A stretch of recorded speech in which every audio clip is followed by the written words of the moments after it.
Good morning, folks. I hope you're well as we start another day.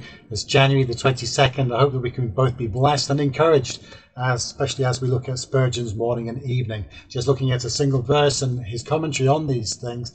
And if you want to have a discussion about them, please do get in contact. I'd certainly appreciate that. It's nice to have that little bit of an interchange about some of these things. The text for today is Ezekiel chapter 15 and verse 2. Son of man, what is the vine tree more than any tree, or than a branch which is among the trees of the forest? And the commentary. These words are for the humbling of God's people. They are called God's vine. What are they by nature more than others? They, by God's goodness, have become fruitful, having been planted in a good soil.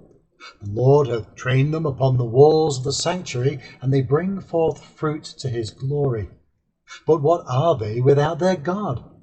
What are they without the continual influence of the Spirit, begetting fruitfulness in them?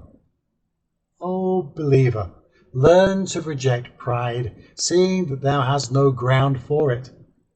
Whatever thou art, thou hast nothing to make thee proud.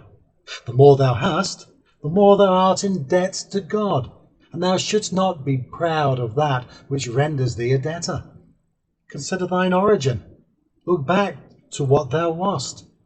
Consider what thou wouldst have been but for divine grace. Look upon thyself as thou art now. Does not thy conscience reproach thee?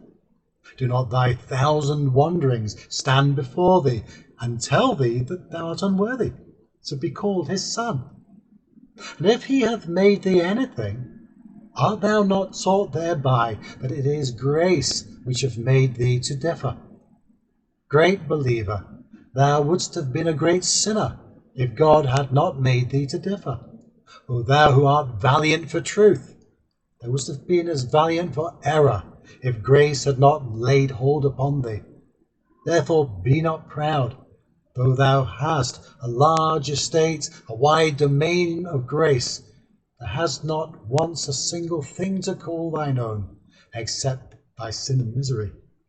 O strange infatuation, that thou who hast borrowed everything should think of exalting thyself, a poor dependent pensioner upon the bounty of thy Saviour, one who hath a life which dies without fresh streams of life from Jesus, and yet proud.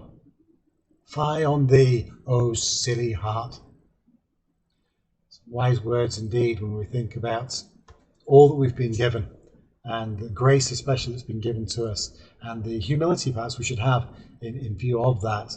We're no different from any other person, no greater than any other person, but for the fact that God has given us grace, and hopefully we're fruitful with that as well. I pray these words are helpful as we start our day, in good feckle. Until this evening or the next day, God bless, take care, and bye for now.